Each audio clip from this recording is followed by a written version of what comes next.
Good morning पिलाने आज आम आम पंचम श्रेणी गणित बहीर पाठ 2 जहाँकि केतक आबद्ध चित्र से विषय में पढ़ा। तो आम पूर्व क्लास गुड़िक त्रिभुजर प्रकार भेद आरंभ कर ब्रेल लिपि साहाय्य किपर लिखा जाए इंग्राजी अक्षर गुड़िक से कौन रेखाखंड एवं किपर भाव में बिंदु को बिंदु जोड़िकी आम आयत चित्र वर्ग चित्र कर से संपर्क पढ़ते ता सहित मैंने कोण एवं बाहु दी जाइए दुईटी बाहु एवं गोटे कोण ता अंतर्गत कोण दी जाइए किपर त्रिभुज अंकन करवा एवं गोटे बाहु और दुईटी कोण दी जाइए त्रिभुज किपर अंकन करवा से संपर्क में पढ़ी। आज आम आयत चित्र अंकन और वर्ग चित्र अंकन संपर्क में पढ़ा। तो से संपर्क में पढ़ा पूर्व आस आम आयत चित्र वर्ग चित्र संपर्क में जो आम चतुर्थ क्लास अलरेडी पढ़ीचे ताको टिके पुणी मन पकेगा। तो ये देख मो पाखे यहपरी एक चित्र रही एक देख चारिपट बंद अच्छे अर्थात यह एक आबद्ध निबुष चारिपट बंद अच्छी तेणुक यह एक आबद्ध चित्र। तो ये आयत चित्र यदि लक्ष्य करवा ताहले आम जाचे जे आयत चित्र हूँ से चित्र जार परस्पर विपरीत बाहुर दैर्घ्य परस्पर सहित सामान जमती यही गोटे बाहुटीर दैर्घ्य ए बाहुटी सहित सामान एवं ए बाहुर दैर्घ्य ए बाहुर सहित दैर्घ्य सहित सामान एवं ता सहित कौन ना प्रत्येकटी कोण जदि कोण कह कौन प्रत्येकटी कोण 90 डिग्री ही हे जदि आम प्रोट्राक्टर साहाय्य मापिबा देखा प्रत्येकटी कोण 90 डिग्री ही हो। तेणुक आम ये विषय जानिले जे जदि क ख ग घ गोटे आयत चित्र रोचे क ख ग घ ताहले क घ सहित ख गर दैर्घ्य ख गर दैर्घ्य और क ख सहित घ ग बा ग घर दैर्घ्य सामान रहा आम स्केल साहाय्य माप करके देखिपर। देख ये शून्य यहाँ 7 सेंटीमीटर रोचे ठीक से ये देख यह 7 सेंटीमीटर जाए रोचे और ए पाखे आमर देख यार दैर्घ्य 3 सेंटीमीटर होते समय यार दैर्घ्य यार प्रस्थ 3 सेंटीमीटर रोचे। तो सबुठ गोटे मुख्य कथा आम मन रखा उचित जे आम तो बाहु गुड़िक दैर्घ्य कहीदे किंतु यहीटा आयत चित्र दुईटी मुख्य माने आम धारणा थी दरकार जो गोटे दैर्घ्य कहुए आ गोटे प्रस्थ कहुए। तो देख ये जो लंबा व बड़ जो आकार बाहुटी रही दुईटी ताको दैर्घ्य कहुए एवं ये जो छोट छोट दुईटी रही बाहु ताको प्रस्थ कहुए। एवं सबुबले मन रखिबो जे दैर्घ्य जहाँ भी होमर जमीक देख ये 7 सेंटीमीटर दैर्घ्य होती 2 सेंटीमीटर प्रस्थ रही। तेणुक जदि यहीपरि भाव में आमको गोटे किसी अंकन करने का आयत चित्र दि जाए ताहले आम बहुत सहज किपर अंकन कर से संपर्क में पढ़ा। तो प्रथम कौन करवा ना आम रफ चित्र आग आरंभ करवा जमतीक आमको क ख ग घ गोटे आयत चित्र बनार अच्छी जहाँ आमको दैर्घ्य देची 7 सेंटीमीटर एवं प्रस्थ देची 3 सेंटीमीटर आम रफी माप करते तो यहाँ 3 सेंटीमीटर।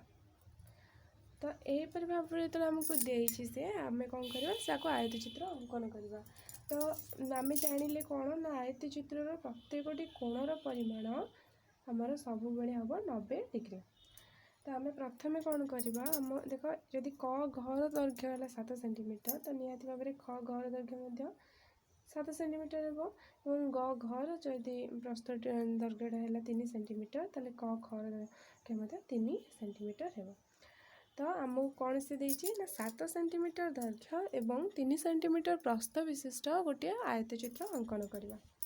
तो प्रथम कौन करपरी भाव में आम गोटे बिंदु नब तुम जेको स्थान गोटे बिंदु नेल एवं ताको ये शून्य जो स्केल लिखाई से स्थान रखल एवं जेहेतु आमको 7 सेंटीमीटर दैर्घ्य करार अच्छी दैर्घ्य विशिष्ट आयत चित्र तेणुक 7 लिखा स्थान में एपरी बिंदु दब देख और बर्तमान ये उभय बिंदु को आम जोग करवा। आम जोग कले एवं कौन करवा ना यार नामकरण दे करदे जमीक यहाँ ख यहाँ ग और यह हूँ 7 सेंटीमीटर। सबुले पेनसिल मुन को मुनिया कर रखिबो तुम सहज होगापी दुईटी पेनसिल व्यवहार कर अंकन करा बेले मुनिया पेनसिल एवं नामकरण तथा जेकोसी जो आम दैर्घ्य प्रस्थ लिखला बेले आउ एक पेनसिल यूज कर।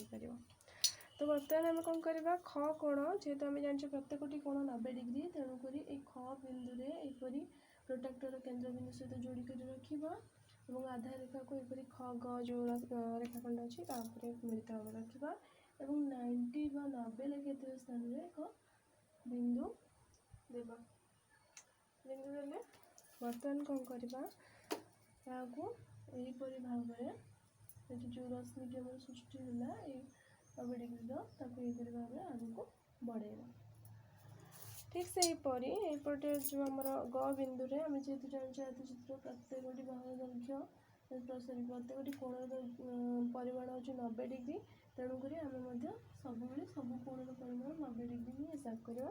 तो यहपरी भाव में पुणी थे मुझे कौन कली 90 देखा स्थान में चिन्ह देली एवं ग एवं ये जो आम चिन्हित कले 90 डिग्री अंकन कला बेले से बिंदु यहपरी भाव में आग को दुईटी जगह बिंदु को जोड़िले और यही रश्मिटी आग को बढ़ाइले। तो बर्तमान आमको मिलगला कि 7 सेंटीमीटर रहा आमर दैर्घ्य किंतु प्रस्थ बर्तमान पर्यंत आम पाइना तेणुक प्रस्थ किपर। तो बर्तमान आम दैर्घ्य तो निर्णय माने अंकन कले 7 सेंटीमीटर परंतु प्रस्थ जेहेतु आमको 3 सेंटीमीटर बोली दे जाइए तो कौन करवा स्केल को यहपरी भाव रखा एवं शून पाखे रखिए और प्रस्थ जेहतु 3 सेंटीमीटर हम 3 लिखे स्थान में गोटे बिंदु द्वारा चिन्ह दबा। ठीक यही एपाखर सेपरी कौन करवा ना जो शून लिखा जो स्केल लिखा जाए ख बिंदु से रखा और 3 लिखा जाए स्थान में यहपरी भाव में बिंदु दबा। बर्तमान कौन करवा आम जेहेतु बर्तमान यहाँ 2 सेंटीमीटर एवं यहाँ 2 सेंटीमीटर प्रस्थ आम करदे यही बिंदुटीर नाम क और ये बिंदुटीर नाम घ तेले बर्तमान कौन करवा उभय बिंदु को आम स्केल साहाय्य जोड़वा।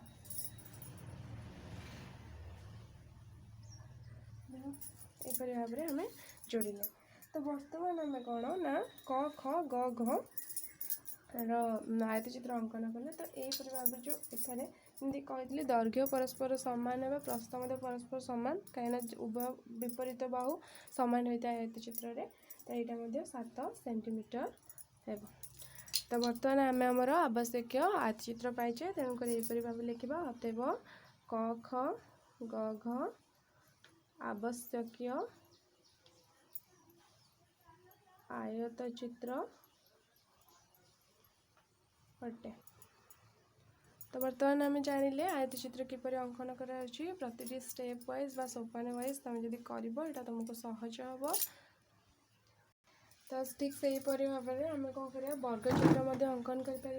तो गोटे कथा हूँ वर्ग चित्र आम जाने प्रत्येकटी बाहुर दैर्घ्य परस्पर सहित सामान 4टी जाक बाहु परस्पर दैर्घ्य सामान हम और सहित प्रत्येक कोण 90 डिग्री हम।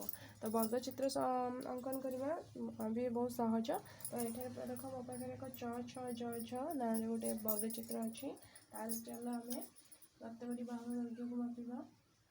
देख जमी कहती प्रत्येकटी बाहुर दैर्घ्य 7 सेंटीमीटर हो तो प्रत्येकटी बाहुर दैर्घ्य यार सामान हम अर्थात ए बाहु ए बाहु ए बाहु ए बाहु प्रत्येकटी बाहु सामान हो तेणुक वर्ग चित्र अंकन करवा आम सहज हम। तो प्रथम कौन करवा ठीक से दुईटी बिंदु नवा गोटे प्रथम गोटे बिंदु नवा और शून लिखा स्थान में यहपरी भाव रखा और 7 जोटा लिखा जाटा आ गोटे बिंदु दब और उभय बिंदु को कौन करवा जे ना देदेबा ज और बर्तमान आम स्केल साहाय्य उभय बिंदु को जोग करवा।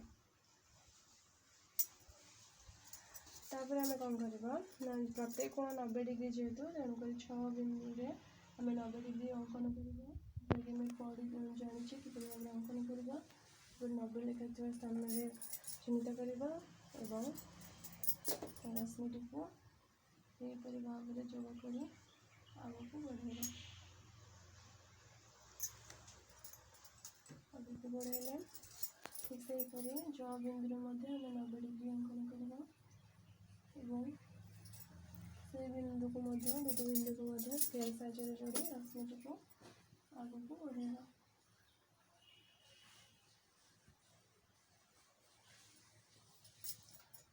आगू बढ़ेले आम जाने प्रत्येक बाहर दैर्घ्य सामान तेणुक ये बिंदु हम 7 सेंटीमीटर जरा हम 7 मीटर स्थान में बिंदु चिन्हित कर ये बिंदुर नाम जेहेतु आमको ये त्रिभुज चतुर्भुज बनवार अच्छे वर्ग चित्रटी बनवार अच्छी ठीक से देख ये बिंदु आम रखिए 7 लिखा स्थान को चिन्हित कर ये बिंदुर नाम ch।